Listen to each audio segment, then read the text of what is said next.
Bienvenue sur Tandem TV où je suis très heureux de retrouver Jean-Pierre Liédot, écrivain, cinéaste.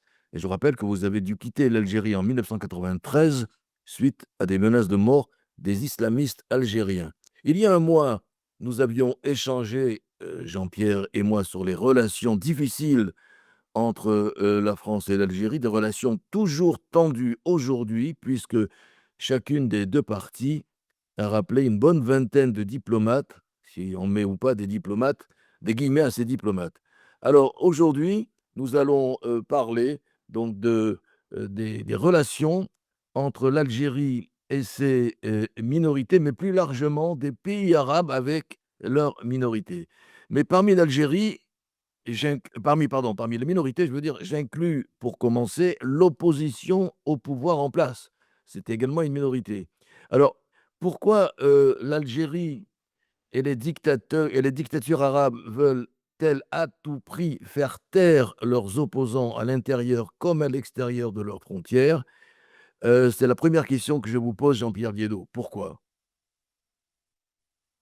Bah, tout simplement parce que c'est des systèmes, on peut les uns on peut dire autoritaires, pour les autres on peut dire dictatoriaux, et cetera. C'est des systèmes, totalitaires d'une manière générale, dans le sens le plus large du terme. C'est-à-dire que même quand, par exemple, pour l'Algérie, en 1989, on adopte une nouvelle constitution, soi-disant qui introduit, soi-disant le pluralisme. Heu, on reste toujours dans le cadre d'un système, heu, totalitaire où, ce n'est pas, heu, les députés, qui font la politique, qui décident des lois, heu et c'est toujours, heu, elle porte différents noms, elle a porté différents noms en Algérie. La sécurité militaire qui, en fait, dirige, c'est-à-dire qui nomme le président de la République, qui nomme les ministres, qui et s'il n'y a pas l'aval de la sécurité militaire, il ne peut pas y avoir de nomination, quelconque, quelle que soit l'institution. Même une entreprise, nationale, disons, de pétrole, d'autres choses, d'électronique, il faudra qu'il y ait le directeur soit adoubé par la sécurité militaire. Donc et on peut Alors pas dire est-ce qu'il y a des élec à quoi servent les élections dans ces conditions? Si uniquement la sécurité militaire doit tout gérer, pourquoi faire des élections? On peut se poser la question. ah oui, c'est des parlements croupirants, c'est des parlements qui sont des parlements de façade, heu, mais par exemple, l'Iran qui disons se dit une république islamique. Elle fait des élections, il y a un Oui, parlement oui, il y bien a un sûr, oui. parlement, Mais même mais l'Algérie d'ailleurs, oui. dans les républiques qui se veulent vraiment, heu, islamiques, c'est-à-dire fonctionnant sur la charia et cetera, directement. C'est pas tout à fait le cas pour l'Algérie ou des pays comme ça. Mais pour l'Iran, oui. Alors comment ça se passe? Vous avez, une institution qui s'appelle la Choura, hein, qui est en fait, une sorte de, comment on pourrait dire? De comité central, si on peut dire, d'une centaine alors c'est les grands mollahs, les grands ayatollahs et cetera et ce sont eux qui en fait, décident de la politique. Après, le parlement, il entérine. Voilà, c'est comme ça que ça se passe. En Algérie, il y avait l'institution de la sécurité militaire et il y avait l'institution du parti, même du temps du parti unique, le FLN, parti du FLN. Eh bien, le parti du FLN ne faisait que réper répercuter les décisions qui étaient prises ailleurs.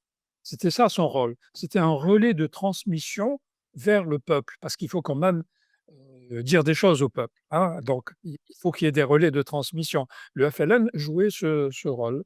Le parti du FLN jouait ce rôle. Donc il y a pas de les parlements sont croupions, il n'y a pas évidemment de contre-pouvoir, même en Algérie, si vous voulez, où il y a eu en 1989 cette constitution, qui admettait, enfin qui permettait le pluralisme, les journaux il y a eu une flopée de journaux à ce moment qui sont apparus, mais tous les directeurs de ces journaux étaient affiliés ou devaient rendre des comptes à la sécurité militaire. Alors justement, on va rester en Algérie quelques minutes puisque, le journal du dimanche, le JDD, par l'intermédiaire d'un article de Mohamed Sifawi, mais le dit clairement, dit que l'Algérie a installé en France des barbouzeries, donc en parlant de ses services secrets, des barbouzeries donc qui gèrent tous les opposants, puisque je revenais à l'opposition, tous les opposants au régime, au président, au régime, bref, à ceux qui dirigent cette dictature algérienne. Dernièrement, d'ailleurs, il y a eu toute une histoire avec la France et c'est pour ça que les relations sont toujours, heu difficiles, voire pire, parce qu'ils ont essayé d'enlever un blogueur qui s'appelle Amir DZ. C'est complètement délirant de savoir qu'en réalité, je parle de l'Algérie et un pays que vous connaissez bien, heu, la sécurité militaire, comme vous dites, qui est aussi l'espionnage, le contre-espionnage et tout, a des activités énormes par l'intermédiaire de sa vingtaine de consuls. Donc c'est pour ça que je mettais des guillemets à diplomates. Finalement, ils sont comme des larrons en foire, ils sont comme des poissons dans l'eau, quoi, en France, et l'autorité et le pouvoir personnel algérien. Rien n'échappe. Vous savez, à un certain moment, il y avait, une organisation en France qui s'appelait l'Amicale des Algériens en Europe. En fait, c'était une antenne de la sécurité militaire, en France, en Europe, hein, voilà. Donc, alors après, même si vous voulez, même quand il y a, dans le cas de l'Algérie, toujours après 1989, pluralisme et cetera. Donc je parle d'expérience puisque je faisais partie d'un parti qui s'appelait le Parti de l'avant-garde socialiste, qui se voulait marxiste, et cetera.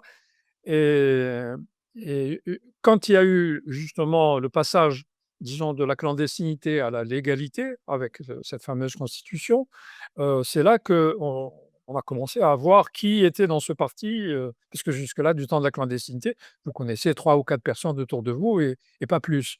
Et bien, à partir de ce moment-là et très rapidement, je me suis, aperçu que, y compris dans la direction la plus haute, hein, dans le disons le bureau politique, il y avait, était complètement infiltré par la sécurité militaire. C'est-à-dire que même les partis dits d'opposition, c'est des partis d'opposition, je dirais croupions aussi, d'une certaine manière.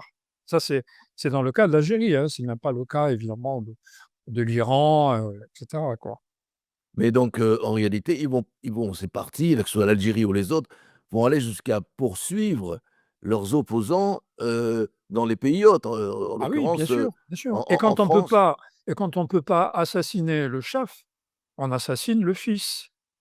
C'est ce qui est arrivé à Farhat Mehini, qui aujourd'hui, on peut dire, enfin qui dirige, qui est le président du gouvernement en exil, kabyle, et qui, est à la tête d'un mouvement, d'un parti, qui s'appelle le MAK, le mouvement pour, au début c'était pour l'autonomie, maintenant c'est pour l'autodétermination de la Kabylie.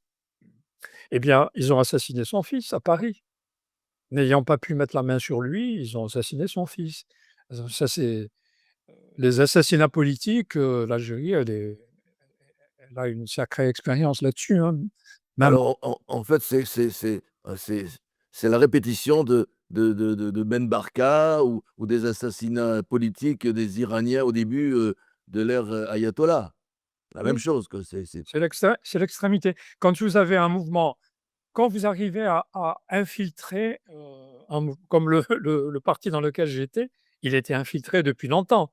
Heu, d'accord. c'est pour ça que bon, je ça po la politique de ce parti, d'une certaine manière, n'était jamais, frontalement opposée au pouvoir. Après, j'ai compris pourquoi.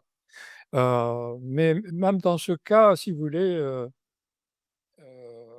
ça c'est le cas où ils arrivent à infiltrer. Mais dans le cas où ils n'arrivent pas à infiltrer, alors à ce moment-là, et que le mouvement en question, ils le considèrent comme un mouvement réellement dangereux pour le pouvoir, alors dans ce cas-là, ils passent à l'assassinat politique. Et comme je l'ai dit, si c'est pas le chef, c'est le fils. Le fils sans jeu de mots, hein. Oui. Non, le le fils, le Front islamique du salut, avant qui a été légalisé justement avec cette fameuse constitution de 89, c'était aussi un parti bien sûr, infiltré. C'était un parti infiltré, mais bon, ils Donc pas de salut pour l'opposition, tout le monde, tous les opposants sont infiltrés. Alors non, je ne dis pas que tous les opposants, non, je ne dis pas que tous les opposants, eh bien évidemment, il y en a qui échappent, mais c'est ceux-là qu'on va essayer d'arrêter, de de mettre en prison, de C'est ce qu'ils ont fait avec, donc je pour terminer sur ce sujet avec l'Algérie, avec Boualem Sansal et qui veulent faire également la même chose en l'ayant condamné, je crois, 2 fois avec Kamel Daoud, l'écrivain algérien, oui, avec un blogueur, qui a énormément de de de de suiveurs. C'est fou, quoi. Il faut pas et c'est on ne veut voir qu'une tête, quoi, en gros, c'est toujours la même chose. oui, de ce point de vue-là, on peut dire que, c'est même, une sorte, si on peut parler comme ça, de régression. C'est-à-dire que, heu, jusque-là, heu, en Algérie, même du temps du parti unique, heu, on on était et pourtant il y avait des intellectuels qui disaient des choses, bon, qui n'étaient pas évidemment avec la teneur de Sansal aujourd'hui évidemment. Mais à l'époque, on n'a jamais connu un scénario pareil. Ouais, il y avait des gens qui ont pu être mis en prison, mais ce n'étaient pas d'abord des écrivains.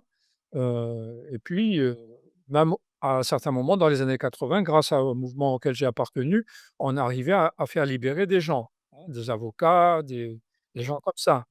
Heu, mais là, avec ce qui s'est passé avec, ce qui se passe aujourd'hui avec Sansal, avec, Daoud et d'autres, c'est vraiment nouveau pour l'Algérie, hein. C'est assigner ces gens-là à un article du code pénal qui est l'article numéro 87 qui, assimile, les gens qui sont touchés par les caractériser d'agents du terrorisme ou des terroristes, eux-mêmes, incroyable. C'est le cas de Sansal. En quoi il est terroriste, Sansal? Il a utilisé Alors des mots. on l'a dit, on va élargir au monde, arabe. On retrouve la même chose en Turquie, on retrouve la même chose dans pratiquement tous les pays arabes jusqu'aux pays du Golfe et je ne vais pas tous les nommer. Finalement, ce sont des pays musulmans et quel est donc le rôle de l'islam dans cette répression généralisée? Avant de, C'est un peu l'histoire l'objet de vos livres, on rappellera vos livres, mais vous avez un peu écrit là-dessus quand même. en fait, l'islam, c'est presque la conclusion de ce que j'aurais à dire, parce que, tout vient de là, hein.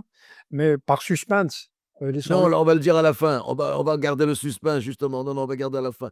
On parlera donc de l'islam à la fin, mais je voudrais continuer donc avec, les minorités. Parlons des femmes. Est-ce qu'elles sont quel est le statut des femmes dans ces pays? Est-ce qu'elles sont réprimées aussi? Alors évidemment, si vous voulez, bon, il faut s c'est avoir une vue d'ensemble, c'est que, les minorités, dans le monde, arabo-musulman, on les aime pas. Voilà, c'est une donnée massive. Et quand je parle de minorité, c'est toutes les minorités, Oui, hein. oui, Vous pouvez absolument. imaginer, on vient de parler des minorités politiques, Oui, on peut parler des minorités ethniques, oui. hein, les Druzes, les Kurdes, les Kabyles, Ou des ah, Kabyles, oui, absolument. Mais c'est pour ça que j'ai heu, commencé avec les femmes, après on va continuer avec les juifs, les autres religions, les ah, les athées, les communistes, les les religieux, homosexuels, enfin les religions, bien sûr. Mais alors, ce qui est dans le monde arabo-musulman, ça, c'est des là, je viens d'évoquer des minorités, réellement des minorités. Par En Égypte, par exemple, les Coptes, hein, oui, oui. qui sont pourtant les premiers habitants De l'Égypte, oui. d'Égypte. Mais ce qui est encore pire, c'est que même quand il y a des majorités, hein, telles que les femmes sont majoritaires, numériquement sont majoritaires dans le monde entier. Elles sont donc majoritaires aussi dans le monde musulman, arabo-musulman. Et bien même quand vous avez des des, des entités en quelque sorte qui sont majoritaires, eh bien elles sont quand même, divisées, si je puis dire. Ah, elles sont, elles sont privées de droits, elles n'ont pas les mêmes droits que les hommes, pour ce qui concerne les femmes. Il y a des c'est selon les pays, en Algérie, c'était le code de la famille. Le code de la famille, c'était un code, qui a généré énormément de luttes d'ailleurs dans les années 80. Des femmes quand même ont lutté contre ce code. Ce code rendait la femme mineure, c'est-à-dire que même pour voyager, elle devait avoir Oui, l'autorisation du mari ou du du frère, mari. C'est etc. Alors ça, c'est la situation dont des femmes, enfin, vous le voyez, vous-même, ce qui s'est passé, et c'est la raison pour laquelle aussi, chez les femmes, il y a beaucoup de combativité, hein. Vous avez en Iran, c'est l'exemple, type. l'exemple type, absolument. Les femmes Et iraniennes, puis absolument. oui, et puis vous avez parmi les femmes, vous avez non seulement celles qui luttent, mais vous avez des femmes qui sont complètement des héroïnes, on peut dire, et notamment comme elles sont visées dans ce qu'elles ont de plus spécifique, c'est-à-dire leur sexe, hein, féminin. Heu, on a vu en Iran, il y a pas longtemps, heu, il y avait, une, jeune femme qui est sorti, dans la rue, qui est sorti dans la rue avec ses petits effets, si je puis dire, hein, Oui, sans oui, dire rien et du tout. c'était les seins à l'air. Elle était carrément sortie les seins à l'air, je crois, pour le Oui, dire alors, je vraiment. crois qu'on l'a arrêtée, on l'a mis dans un hôpital psychiatrique, Psychiatrique, carrément. oui, C'est et il y avait la même chose à peu près, quand vous savez, quand il y a eu le printemps arabe, en oui, 2011, il y avait en Égypte, il y avait une jeune femme qui avait posé nue, chez elle donc, et ensuite c'était parti dans les réseaux sociaux, et cetera. Ça aussi, c'était, ce qu'il y avait de bien dans son cas, si vous voulez, c'est que son ami, son copain, et cetera, lui avait rendu hommage. Il lui avait dit: «Elle a un courage extraordinaire, mais elle est est-ce jamais qu'elle a été j'aurai elle son courage et je ne la quitterai jamais». Donc du elle est point de vue morte? Elle a été, arrêtée, dans un asile psychiatrique aussi, ou elle est alors morte? On ne sait pas. depuis, ça On s'est connaît passé on en connaît pas son 2011. destin. J'ai plus de Alors nouvelles. Vous voyez, les médias, ils sautent sur l'affaire quand c'est chaud, si je puis dire, et après, c'est là ouais, où c'est ça. ça pourrait être intéressant, c'est qu'ils aillent faire de l'investigation. Qu'est-ce qu'elles sont devenues ces femmes? Alors, on a parlé des femmes, on va continuer avec les juifs. Alors les juifs aussi en Algérie, il y en a plus, mais ils sont devenus antisémites. Dans tous les pays arabes, de manière générale, on n'aime pas trop les juifs, et là, on reviendra à l'islam. Mais bon, pour pourquoi? Question, je connais votre réponse, mais pourquoi la plupart tous les pays, presque tous les pays arabo-musulmans sont anti-juifs?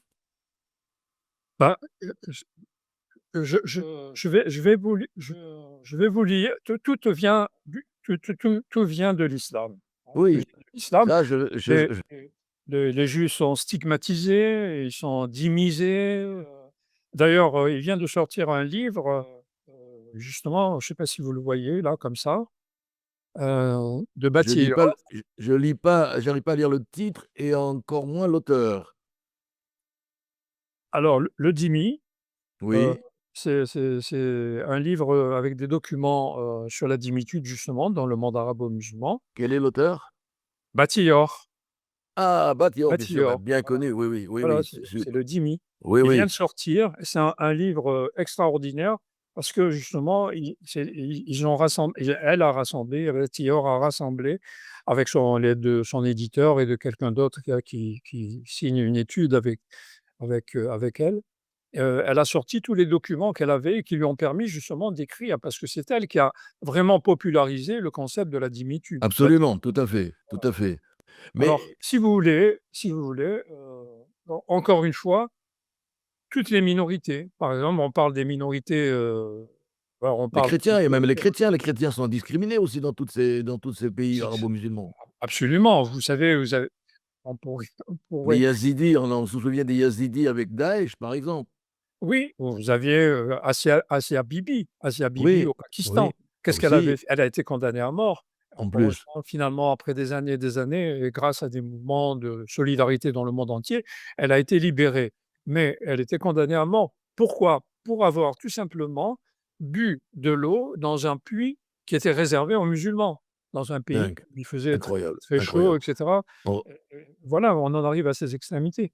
on Ça revient on revient à le l'islam, donc on revient à l'islam, c'est toujours la même, on va en reparler à la fin, mais on parle des chrétiens, des juifs, mais toutes les autres religions. Les Druzes en toutes Syrie, on vient de le voir. Les Druzes en Syrie, c'est pas mieux. Regardez, l'Iran, c'est le pays peut-être où il y a le plus de minorités, religieuses, hein, qui qui ne sont qui je considère peut-être même pas comme religion, mais en tout cas et vous avez par exemple les Bahaïs Les Bahaïs, oui, oui. Alors et là, ils sont les Ahmadites. Alors, oui, ils sont complètement, brimés, en Iran et le plus grand centre Bahaï, qui est une variante, hein, qui est la racine, c'était l'islam. Mais absolument. ils considèrent que, Même heu, l'islam chiite, leur d'ailleurs, même l'islam chiite. oui, alors ça c'est les Non, chiites, ça c'est un ensemble très vaste, non, hein. non, je veux dire, C'est l'Iran, Bahaï c'est vient du l'Iran, chiisme, c'est oui, l'Irak et cetera. oui. Ils sont très nombreux et ils font de la répression justement, parce qu'ils sont majoritaires en Iran et en Irak. Mais, les Bahaïs, par exemple, donc je vous dis, c'est des gens qui considèrent que leur livre, saint, si vous voulez, est constitué, composé d'extraits de toutes les religions, de tous les textes religieux sacrés. Pour eux, tous les prophètes sont leurs prophètes. Évidemment, il n'y a pas de préférence pour Mohammed ou quoi. Donc tout ça a fait d'eux des gens qui ont été chassés, pourchassés et cetera et où ont-ils trouvé refuge? Eh bien, en Israël. Oui, à Haïfa, Haïfa, absolument. Haïfa, vous avez le plus grand centre Bahaï, heu, dans le monde et il en va de même, par exemple, pour les Ahmadites. Ahmadites aussi, ça vient de l'islam, ils ont leur variante, mais ils sont pourchassés, ils sont brimés et le seul endroit encore où ils peuvent, exister tranquillement et cetera, c'est Israël. Aujourd'hui, Israël, c'est presque je suis presque en train de faire de la publicité, mais c'est c'est la réalité, c'est la réalité Vous et le inquiétez pas, seul Jean-Pierre, endroit le vous allez être injurié, insulté, traité de mais il faut de le dire, sioniste et de c'est le mossadnique, seul oui. endroit où toutes les minorités religieuses, peuvent, disons, s'exprimer tranquillement et je dirais même, c'est le seul endroit où les musulmans peuvent prier sans qu'ils s'entretuent entre eux. Entre eux. Ah oui, c'est le seul endroit, sur terre. Alors, on a parlé des religions, les autres minorités, dans les pays arabo-musulmans, y compris l'Algérie, qui sont pourchassées, réprimées, ce sont les athées et les communistes aussi. Vous en savez Oui, quelque chose? oui, les communistes, bien sûr, puisque les communistes sont considérés comme des athées et il y a un passage, je vais vous lire, quelques sourates, ça vaut le Oui, coup, allez-y, allez-y, allez-y, avec grand plaisir. ça vaut le coup. Mais bien sûr, ça fait partie des minorités, donc des minorités, heu déni alors, vous avez évidemment, ceux qui sont aussi particulièrement visés, c'est les intellectuels. Parce que les intellectuels, quel est leur rôle? Quel est leur statut? C'est en général des gens normalement, hein, parce qu'il existe des intellectuels que j'appelle moi les intellectuels, organiques, c'est-à-dire qui ne font que répéter le discours, heu, officiel, hein. Il y a des spécialistes pour ça. Ou politiquement correct, absolument, oui, oui, Ils tout à sont ils fait. sont là malheureusement, mais dans ces pays totalitaires, ils sont la majorité. Mais il y a quand même des intellectuels qui conservent leur singularité, leur, authenticité et cetera et qui sont aussi, qui sont pourchassés ou brimés et quand il y a eu, par exemple, a été légalisé le fils, Le Front en islamique, Algérie et du tout de suite ils sont passés à la violence et très rapidement même à la lutte armée. Quel est le groupe qui a été visé en tout premier, assassiné en tout premier et d'ailleurs, il y avait une journée particulière pour eux, c'était le mardi. Chaque mardi, on assassinait un intellectuel, hein, le premier c'était l'écrivain Tahar Djaout. Ensuite, il y en a eu une flopée. Il y avait, celui qui dirigeait l'organisation contre la torture, Belkhanchir, un médecin qui était un très grand ami, heu, Aloula qui était un grand dramaturge et cetera. Tous ces gens, eh bien voilà, ils ont été visés parce qu'un intellectuel qui n'est pas organique, il développe un discours qui est le sien, qui est singulier et qui échappe d'une certaine manière, donc au discours officiel et ça, un système totalitaire ne peut pas l'admettre, ne peut pas le absolument. supporter. Voilà. Ce qui est le cas de la plupart, des pays arabo-musulmans. Mais vous vouliez citer une sourate ou 2 et moi je voudrais les Oui, écouter. alors, je vais prendre mon livre, qui est celui-là, hein, le monde Oui, arabe on le face mettra à ses démons, à nationalisme, l'antenne, islam on le et mettra à juif, l'antenne votre livre. On va le mettre à l'antenne. parce Non, non, que, on le remettra, oui. ce livre, je l'ai écrit au moment du printemps arabe et alors, c'était en 2011, n'est-ce pas? Voilà, donc je vais alors voilà. Alors différentes catégories donc. Les athées, par exemple, les athées. Bon, il existe des athées qui ne sont pas communistes, hein. Il y a des Oui, gens oui, oui, bien sûr, juifs, oui. par exemple, dans mon rame, ne font pas le ramadan. Oui. Voilà. On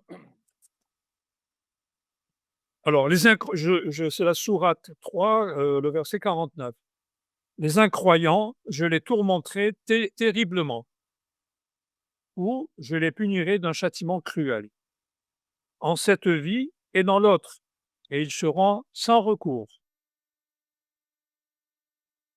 Alors, les non-musulmans, ceux qui ne croient pas à nos versets ou à nos signes, nous les pousserons au feu. Chaque fois que leur peau sera brûlée, nous leur donnerons une autre peau pour qu'ils goûtent le tourment. Ça, Vers c'est les non-musulmans. C'est c'est aussi les juifs et les pour les chrétiens, je juifs et suppose? pour les non-musulmans. Pour les juifs, il y a quelque chose d'autre. Ah, Je vais y d'accord, il y a venir. C'est la sourate 4, verset 56. Lorsque vous rencontrerez les infidèles, frappez-les à la nuque jusqu'à ce que vous les ayez abattus. Liez-les alors fortement. Sourate 47, verset 4. ouais, c'est très sympathique tout ça, oui. Les femmes. Ah! Les hommes ont autorité sur les femmes en vertu de leur préférence que Dieu leur a accordé sur elles et de ce qu'ils dépensent de leurs propres biens.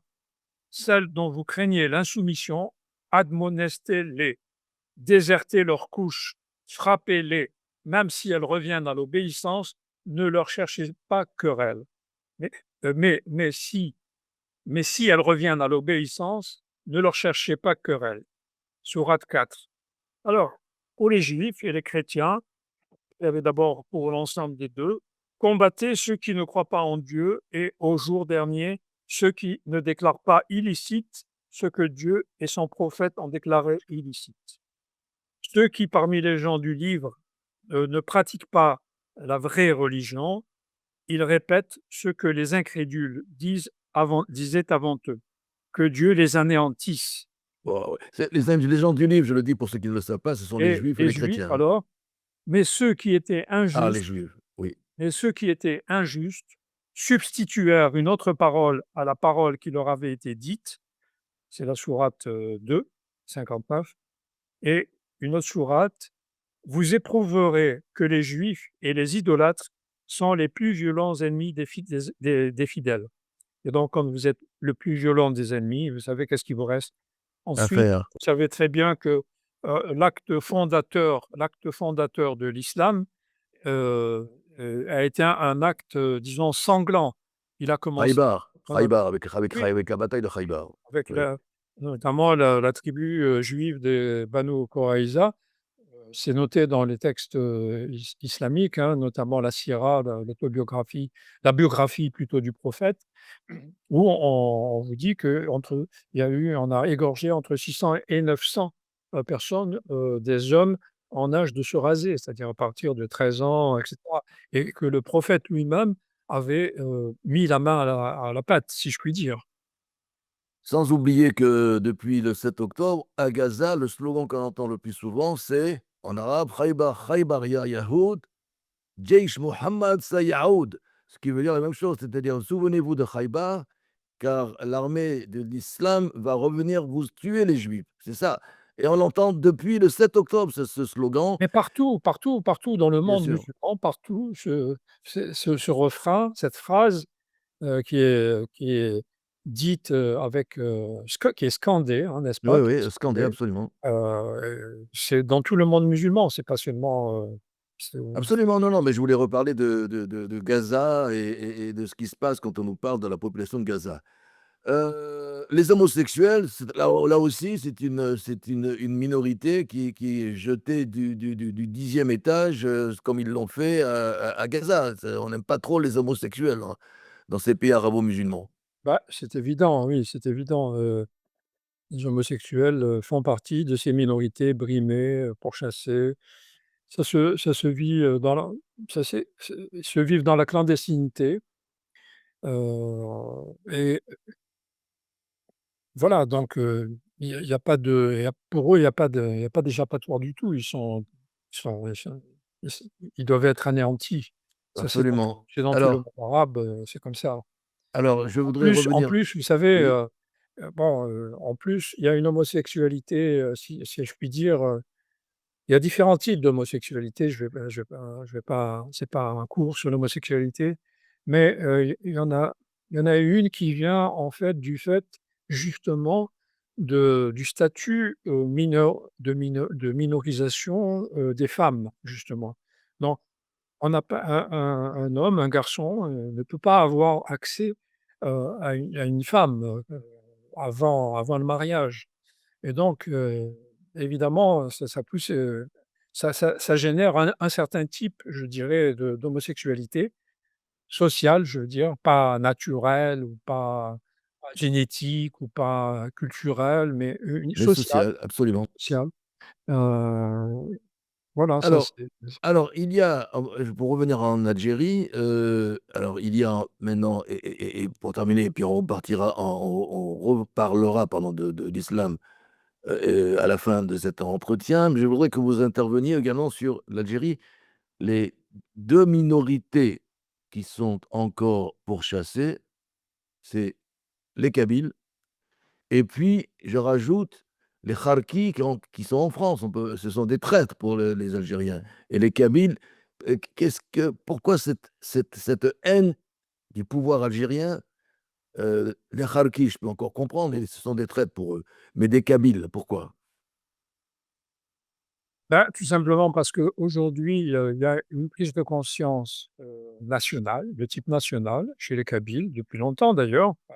Aujourd'hui, il y a des mouvements politiques, qui l'expriment, qui la prennent en charge, mais il y a un mouvement, qui a commencé disons, de renaissance de l'identité kabyle, heu, déjà, dans les années, on peut dire, 70. Toute la nouvelle chanson, kabyle, vous connaissez les noms de Idir, de Haït Idir, Menguellet bien sûr, Idir, Haït oui. Menguellet, et même celui qui dirige aujourd'hui le Aïn MAK, Menguellet aussi, oui. Pardon? Ferhat Mehni, était Oui. un chanteur politique, et alors c'était de l'innovation tant au niveau des paroles que des mélodies, parce que jusque-là, ce qui était privilégié, heu, chez les Kabyles, c'était une sorte de musique folklorique. Alors tant que ça en restait là, il y avait pas de problème. Mais quand c'est devenu, chanson politique, et notamment avec celui qui était le plus grand, peut-être, chanteur politique, c'était Matoub, Lounès, heu, Matoub Lounès, lui, il a absolument, ouais. été il a été finalement assassiné, tout simplement. Voilà. Donc aujourd'hui, les Kabyles, à travers le MAK, revendiquent leur, indépendance, tout simplement, de l'Algérie. Ils considèrent que l'Algérie, c'est un pays colonial, qui les colonise, et la bon, la différence, si vous voulez, avec, d'autres, mouvements de libération, c'est qu'eux, jusqu'à présent en tout cas, ils optent, complètement pour la lutte, pacifique. Ils ne veulent pas recourir aux armes. Bon, donc la violence qui a été utilisée jusqu'à présent, c'est uniquement la violence de l'État contre eux. Quand il y a eu, ce qu'ils appellent, le printemps noir, en quelque sorte, il y a eu 120 jeunes qui ont été, assassinés, tués à bout portant quasiment soit par l'armée, soit par la gendarmerie.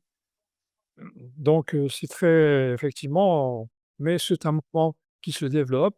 Et quel est l'avenir de ce mouvement donc? A-t-il vraiment un avenir, ou est-ce que c'est purement intellectuel? Ah non, en Kabylie, c'est pas du tout intellectuel, c'est un mouvement de masse. À chaque fois qu'il y a dernièrement, des occasions de commémoration, comme par exemple le 20 avril, parce qu'il y avait eu le 1er mouvement de révolte kabyle, c'était ça. C'était un 20 avril 1980, et donc voilà, donc ce qu'on peut dire, c'est que c'est un mouvement qui est enfin en Kabylie et même, dans les migrations qui est très implanté.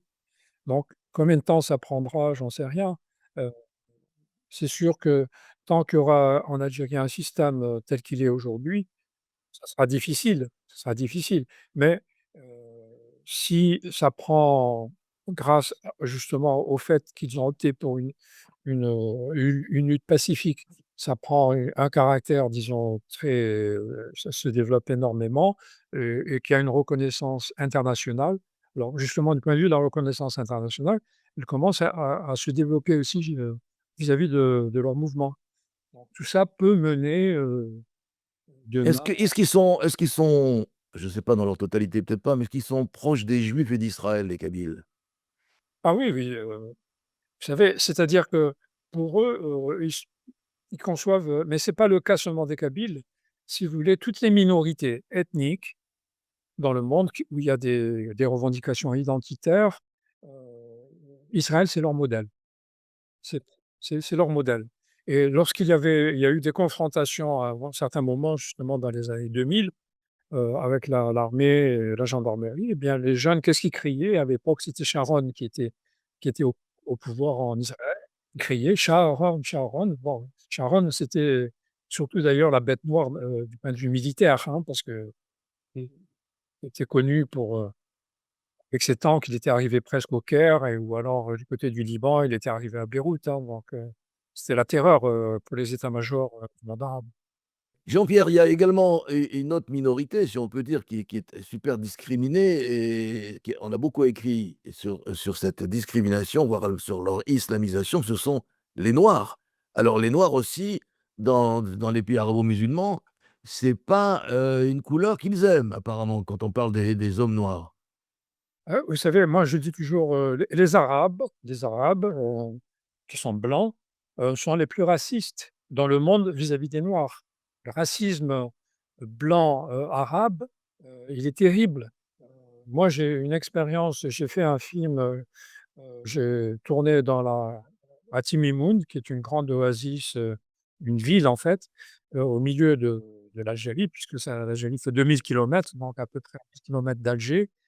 Et j'avais un guide en quelque sorte, qui était, un guide qui était celui de tous les anthropologues qui venaient en Algérie étudier, heu, dans le sud, qui venaient, faire des recherches dans le sud. C'est lui qui les accompagnait, il avait une mémoire extraordinaire, c'est un homme fantastique et puis, mon équipe de tournage qui était composée, c'était simple, un chauffeur, un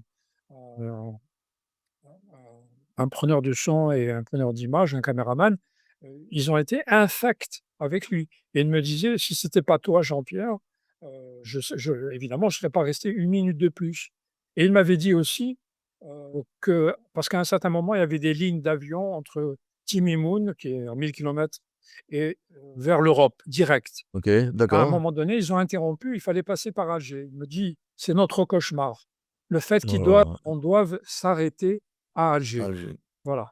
Alors, Mais bien sûr, dans l'histoire donc de l'islam, il y a la conquête, musulmane, vers l'Afrique noire et ils les ont réduits en esclavage. Parce qu'on parle de l'esclavage des noirs, mais les premiers grands maîtres, esclavagistes, de l'Afrique noire, ce sont les Arabes eux-mêmes, les c'est l'islam. c'est l'islam, les musulmans, c'est la traite orientale et musulmane, elle a été supérieure à la traite occidentale.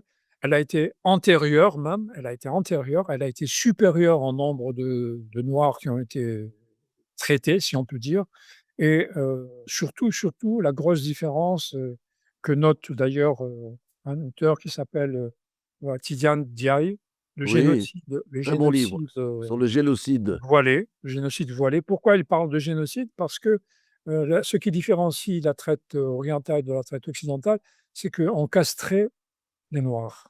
Oh Voilà, là! on les Ouais. castrait.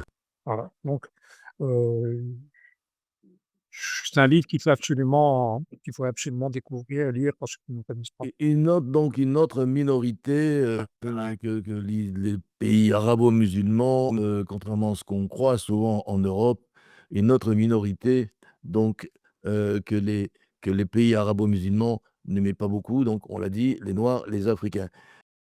Alors, pour terminer, je voudrais qu'on revienne au rôle de l'islam. Vous en avez parlé, vous avez cité des sourates.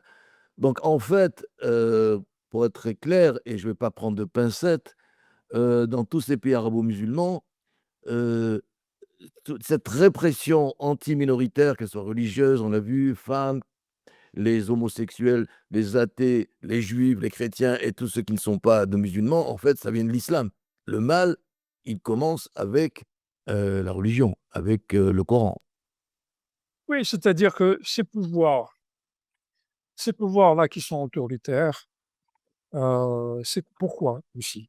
Parce que il faut avoir un regard, disons, un peu social, si je puis dire, hein, sociologique, c'est que, on n'est pas dans tous ces pays-là quasiment encore arrivé à un stade de la nation, hein. On reste dans un phénomène, disons, tribal, clanique, hein, et par conséquent, heu, une religion, autoritaire, c'est ce qui permet aussi d'avoir un certain ciment, hein. Il y a aussi cette dimension qu'il faut pas oublier. Heu, l'armée repa et l'armée joue aussi d'une certaine manière. Selon certains pays, c'est plutôt l'armée, et puis selon d'autres pays, c'est plutôt l'islam, hein, voilà. L'Iran ou l'Algérie, on peut prendre ces 2 exemples, par exemple.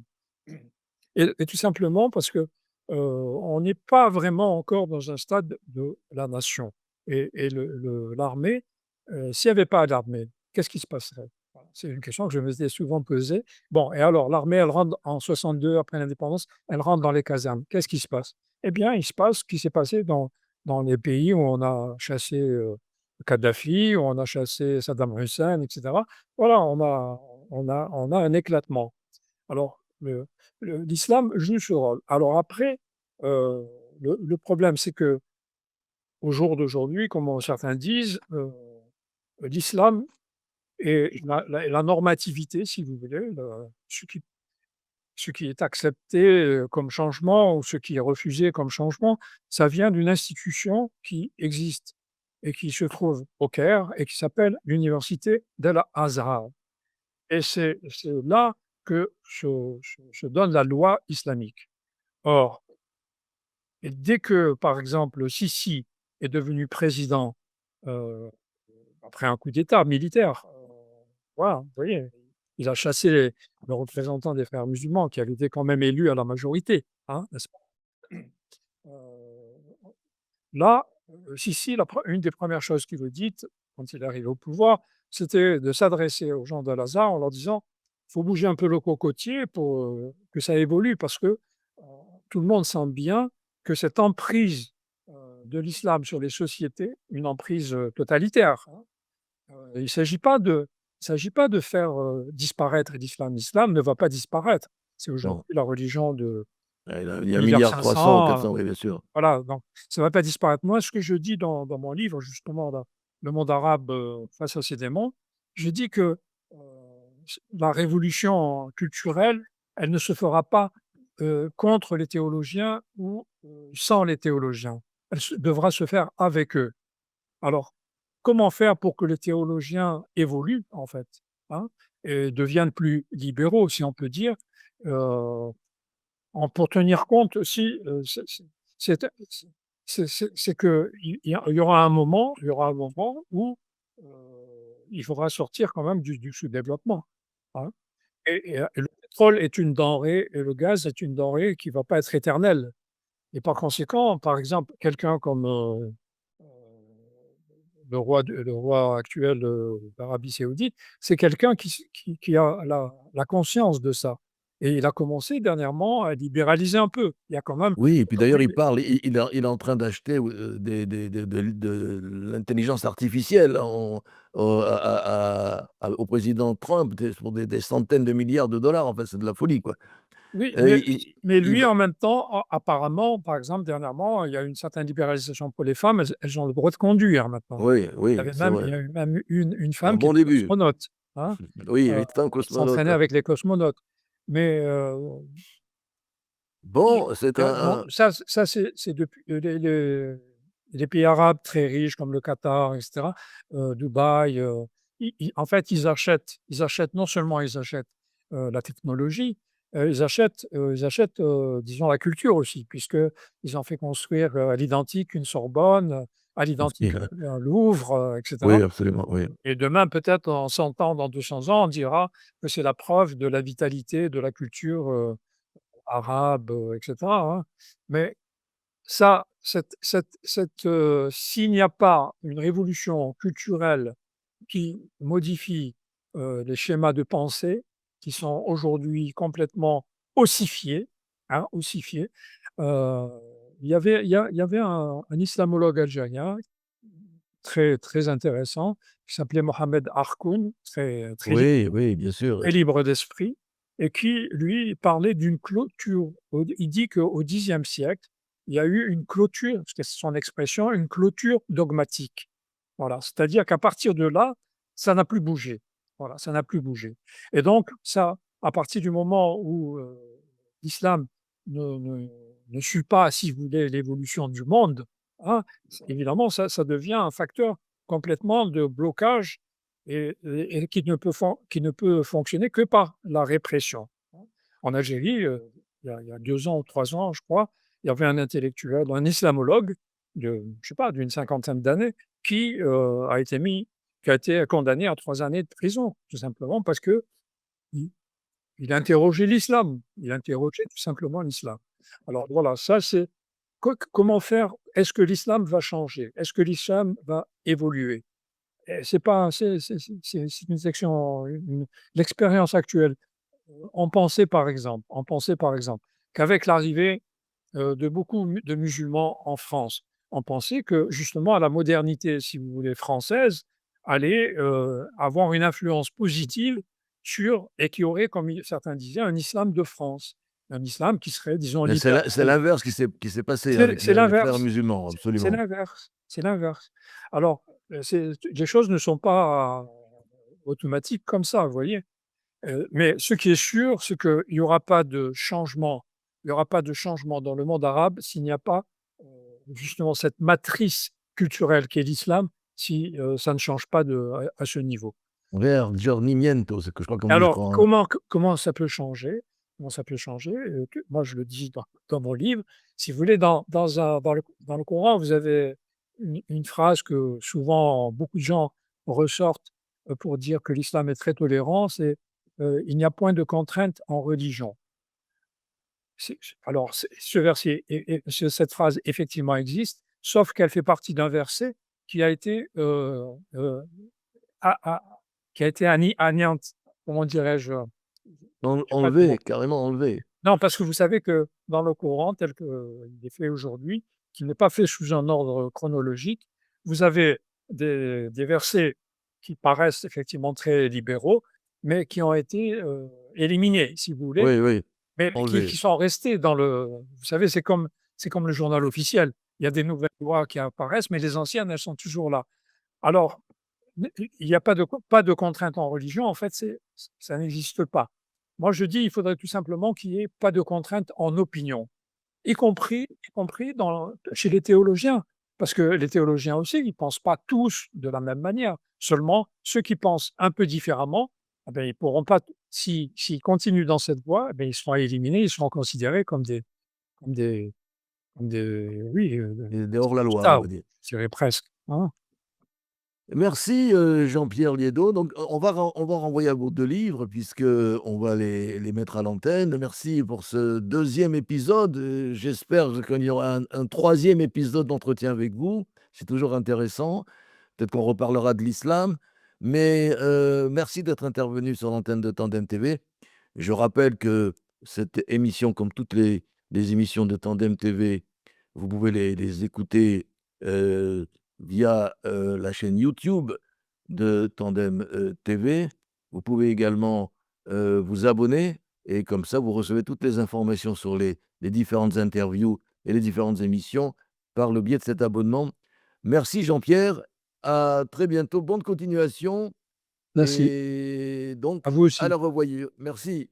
Au revoir Au revoir. Jean-Pierre.